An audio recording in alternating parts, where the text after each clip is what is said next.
Power देखा खेसारी का and all सारी चीज़ें। खेसारी जी की बात करी है, इस वजह से उन्होंने खेसारी जी के फैंस ने या खेसारी जी ने ये सब करवाया है। तो सॉरी गाइस, मैं चाहूँगी कि प्लीज़ ये सब रूमर्स मत फैलवाइए, बिकॉज़ काम की बात अलग है और ये सब चीज़ें अलग है।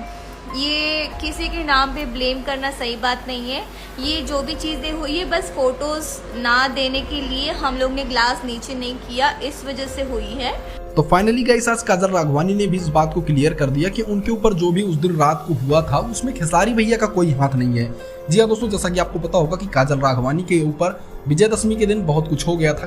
कार वाला उनका वीडियो भी वायरल हुआ था, जिसको लेकर खेसारी भैया के ऊपर बहुत सारे सवाल उठ रहे थे कि खेसारी के फैंस ने ऐसा किया है। लेकिन आज काजल राघवानी ने पूरा क्लियर कर दिया कि भाई मेले के लोग थे और फोटो खिंचाने के लिए उन्होंने वगैरह वगैरह चीजें की। जैसा कि हमने आपको कल वाले वीडियो में भी बताया था कि मेले की भीड़ ने किया था। इसमें खेसारी भैया को बदनाम करने की कोई जरूरत नहीं है, क्योंकि इनका कोई भी हाथ नहीं है।